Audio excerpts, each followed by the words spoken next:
Hello, viewers, and welcome to this special pre-budget coverage. My name is Ashwin Mohan, and today we're kickstarting a new series called Unlock Credit, presented by CredAvenue in association with Moneycontrol.com. Everybody is looking forward to Budget 2022 and the announcements that are expected from the Finance Minister. And the theme for today's discussion is solving the enterprise lending and borrowing puzzle in Budget 2022. Clearly, all the industry leaders are looking forward to favorable announcements in Budget 2022 when it comes to managing their respective credit and debt strategies as far as their organizations go. And today, we have a very, very special panel, a panel of stellar experts from the industry who are joining us. So let me start by introducing my panelists one by one. We have Mr. Sanjay Agarwal, Head of BFSI at Care Rating Agency. We have Vibhor Mittal, CBO at CredAvenue Securities, Irfan Mohammed, the CBO at CredAvenue, and finally we have Moses Harding John, President and CEO at IndusInd International Holdings Limited. Gentlemen, welcome to all of you, and thank you so much for taking out time and joining us for this very special and interesting conversation.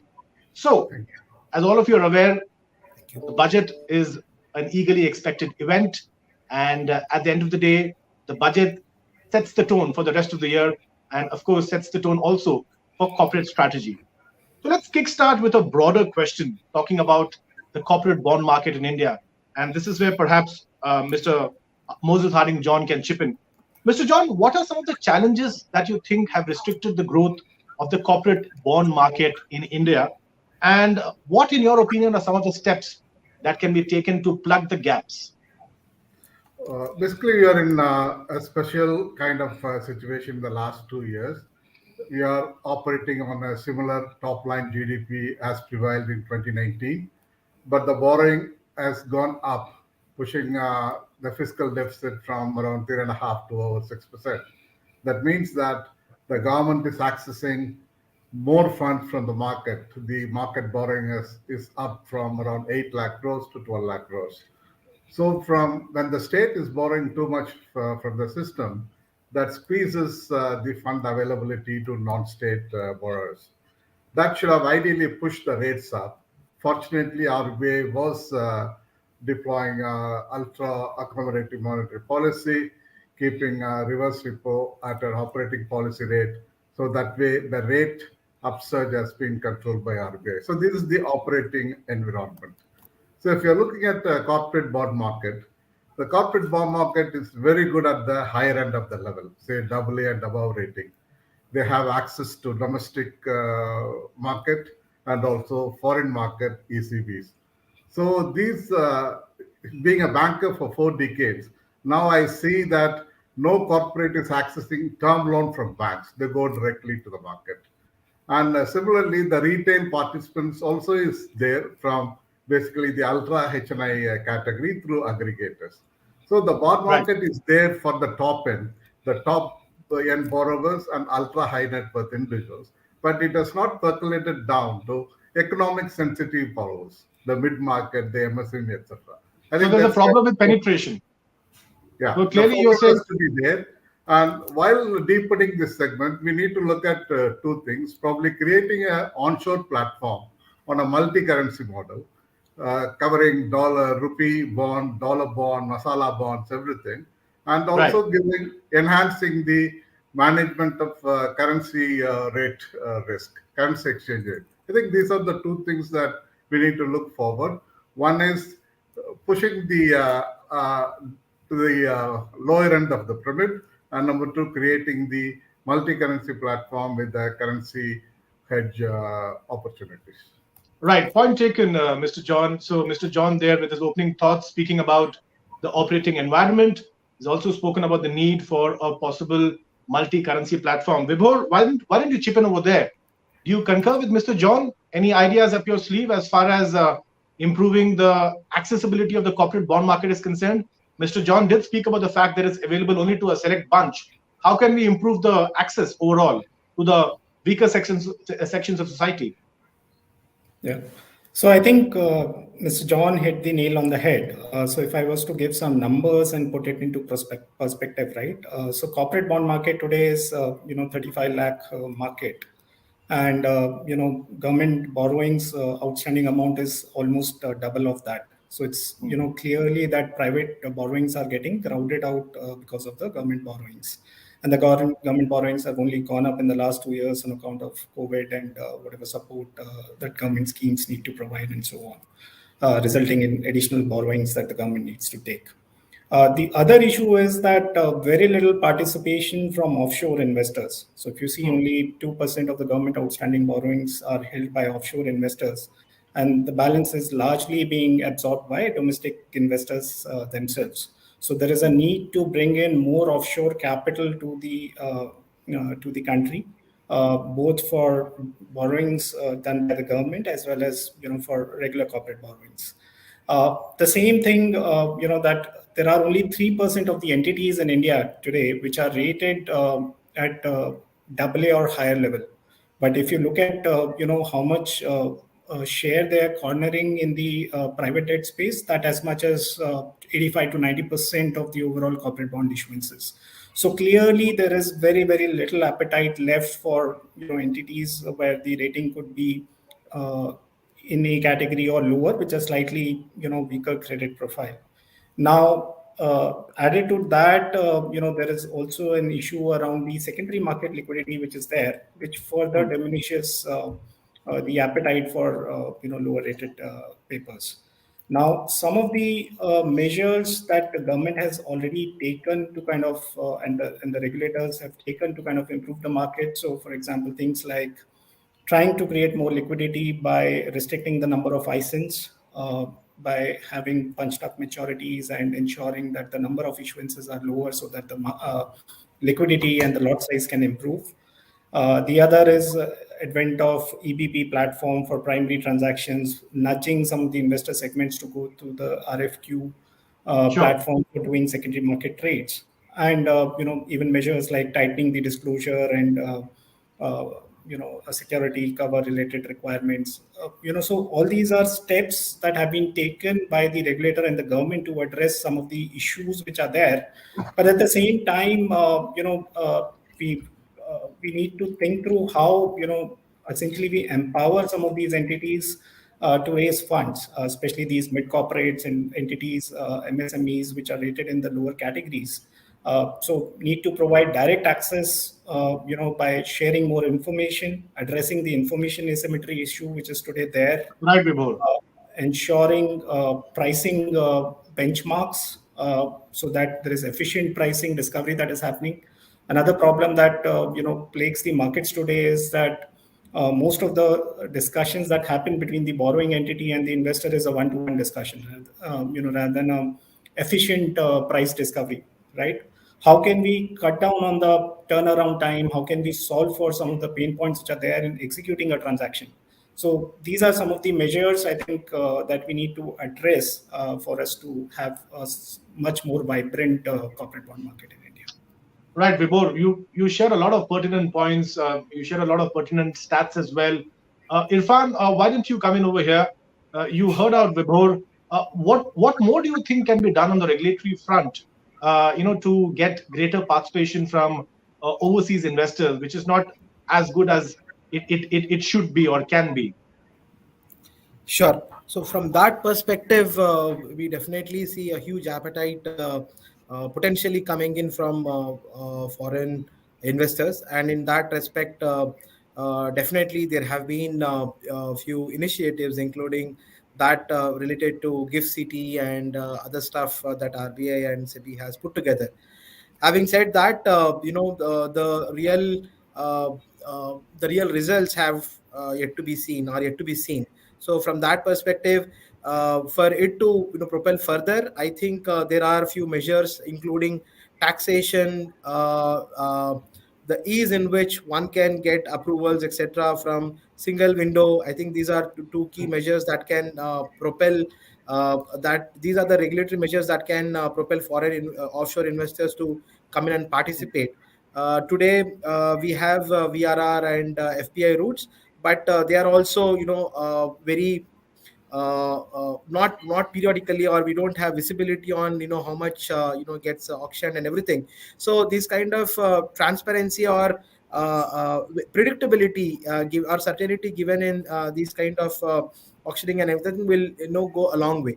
Regarding the gift city that I was also talking about today, in cases of PTC and securitization funds that can be potentially put in, we have to go to multiple regulators, including RBI, SEBI, and so I think there is a definite case in point that can be made to have a single window approval. And then, of course, there is a leakage in terms of withholding tax and taxation, at this point of time. So while we are promoting offshore investors to come in and participate, probably the initial stages could be, relatively easier, promoting or incentivizing and encouraging offshore guys to first come in and then develop the market and then tax them later. Now, with this Sure. kind of approach, it is a bit restrictive, is my sense. So a little more tax friendly, that would definitely help the cause. Sanjay, you closely track the BFSI space. You heard out Irfan. You heard the other panelists as well. In your opinion, what more can the regulators do? Is there a requirement for more teamwork or more coordination between regulators? Of course, all of them have to protect their own turfs, but at the same time, do you think there's more teamwork from the regulators could help? And also any specific tax ops which you think are missing, that if it is that if they are added, then it becomes a little more feasible for foreign investors. No, so I would not have too much of a comment on the foreign investors and the tax swaps, etc. But if you look at the overall structure of corporate bond markets essentially operate on the managed asset platform more than the bank loan or loan market. In managed asset platform, we speak of, let's say, the pension funds, the provident funds, the mutual fund, the insurance companies, etc. If you see in India, all of them are practically public funds. So whether it's the pension fund or the provident fund or the or insurance companies, they are public funds, and they have to operate at very high credit stakes, and hence their credit risk appetite is extremely low. In India, willy-nilly, mutual funds have also become almost like public funds, and hence a huge amount of regulations have come in. And there also the ability to take any credit risk is very low. If you talk to the fund managers, they are very cagey on taking any risk, whether it's a duration risk or whether it's a credit risk. So with this together, any sort of like Mr. Moses John has said, there is no market below the top notch of AAA, or let's say a AA plus or something. Now, you if you move to entities below that, which are the entities that actually need money, the AA's and the AA minus and the A pluses, etc., and which have the credibility to get the money, probably something like an AIF would be a much better route. But if you see in India, the minimum ticket size per AIF is something like 1 crore per investor per AIF, and that restricts the whole market. So I think the first objective to get at least the internal funds, etc., would be to reduce the ticket size per AIF, at least on the debt side, and that would encourage more funds or the more participants. The other issue is the secondary market, as all three of our panelists have said. The secondary market is very shallow, and that also restricts many of the issuers to actually assess the bond market, because there's a risk that tomorrow, due to investor related issues, some of the papers may be floating in the market at very high yield, which could actually disrupt the liability franchise. And then they would rather go with the trusted, let's say, bank market or the limited bond market, limited avenues of funds, rather than risk yourself in the secondary markets and then disturb your liability franchise. Right. Moses, what do you think is the stumbling block for retail investors who are perhaps rather comfortable investing in equities and mutual funds? What do you think is the stumbling block for them not participating, a little more in the fixed income market? Help us understand what are the factors on the ground which are not really conducive for them. See, at the outset, retail investors are largely skewed towards equity assets. Even in our public media, we talk about equity and we rarely talk about other asset classes or fixed income or currency or commodity. So that's the major issue. we need to focus on fixed income as an alternate asset class to equities. This is number one. Number two, most of the retail investors who access fixed income are in the low risk, low reward category. So for them, probably RBI retail direct scheme will work if they're okay with the 10-year yield of 7, 15 years, 7.5. I think that's an attractive proposition for a low risk, low reward category. And on the corporate segment also, they may be prefer AAA, AA rather than going into the lower end of credit risk category. So, given this context, the retail play in the corporate bond market is very limited and shallow, and towards a very low percentage of investor class. I don't think the lower end of investors are looking at retail bond market. Probably they're happy with uh, slightly above bank term deposit rate, which they're getting from a shorter end from in the form of NCDs issued by corporates. So, given this context, I think the retail play has to be more on educative level for investors to move away from equity, guiding them to do a diversified portfolio approach in their investment category. That is more important than rest because the infrastructure is good. The connect between the issuer and investor alongside the intermediaries, you have exchanges, you have aggregators, you have securities firms. The operating infrastructure is good. What you need change is the mindset. I think that comes through education and probably talking a lot about in the media. Right. So more awareness is the need of the hour, and Moses speaking about the fact that perhaps diversification, that word needs to be spread a little more so that investors don't put all their eggs in one basket. Vibhor, what do you think is the potential of the RBI retail direct scheme, which is essentially looking at pushing or prompting retail investors to participate in a larger manner in government securities and sovereign gold bonds? What's the potential of this move from the regulator? So I think it's a very good scheme, and over a period of time, I do expect some traction to come in from retail investors. Now, if I was to talk about some of the positives which are there in that scheme, right? So one, there is assurance of safety. It is backed by sovereign comfort. There is the investment process has been made very, very simple and transparent, which is anyway essential when you're dealing with retail investors. There are no expenses that are being levied. Unlike if retail investors go through a fund route where there are some management expenses, etc., which need to be paid. And also, if you compare the returns vis-a-vis today, what you would get in if you were to park funds in fixed deposits, obviously there is a bit of an upside. If you look at the FD market today, that's almost a 157 trillion market. So even if you assume that some of these deposit can move from the banking channel, and can be used by the government, for direct borrowings under the scheme, that would also reduce government's dependency on institutional investors alone, and retail investors, like we know, they tend to be more sticky as well. Another advantage that I see is that there's also an option which has been given to retail investors to liquidate securities post-investment through the secondary route. They can. There's a separate platform for that, and bond dealers can buy securities from the hands of retail investors. So I think these are some of the positives. Having said that, there are some constraints as well. So one is obviously that there is a need to create a lot more awareness around the scheme.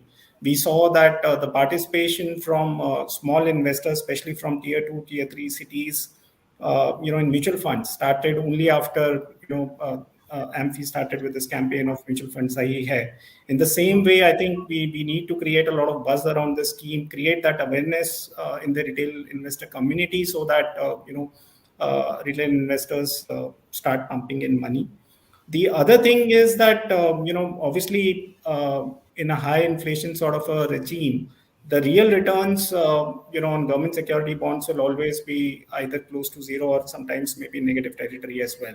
So again, it puts up for debate whether how much sense does it make for investors to park money in such securities.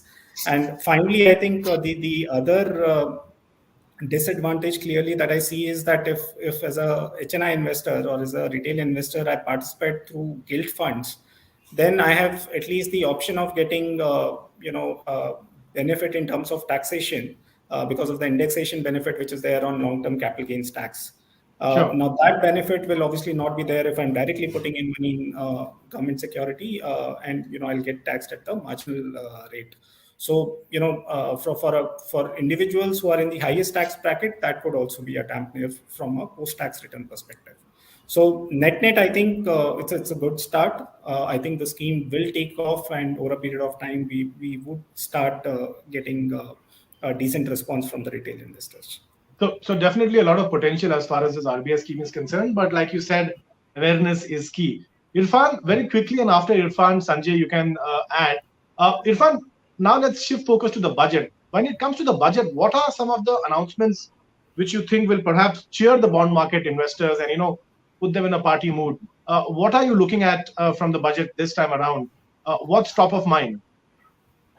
So I think if I have to summarize what all the panelists have talked about till now, I think incentivizing, taxation, which is incentivizing the offshore, taxation, which is incentivizing the retail market participants to come and put their investment schemes and then be able to rebalance and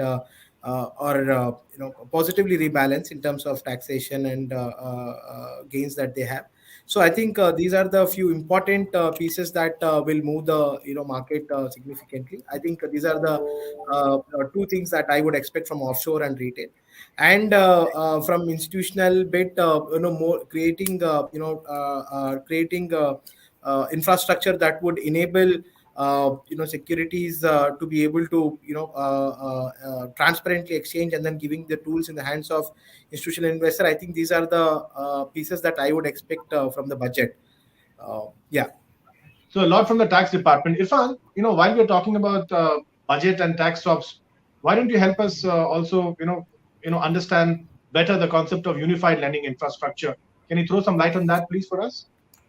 Yeah, absolutely. So, so I think we can actually look at the example of what UPI has done to us, which is more like which has taken an ecosystem approach, designed, especially for scale and bringing in efficiency across the ecosystem. So I think looking at that, we can replicate the example there into lending as well, wherein we can build an open tech stack, which is indifferent to any particular instrument. Here it is, we are talking about lending, wherein, again, taking the example of payments infra, wherein about 90+% of payments on UPI are, actually on third-party payments. So if you have to see this from lending infra perspective, I think we should RBI and other regulators should look at building this stack, which is bringing in all ecosystem players into one ecosystem and enable them to be able to participate with each other. Then subsequently, what we have in the OK and OCEN framework, that same can be extended into secured lending domain as well. So bringing this will actually disrupt the existing market, which is bilateral, and put everyone into the same platform, wherein there are tools to be able to assess, because there is data availability transparently.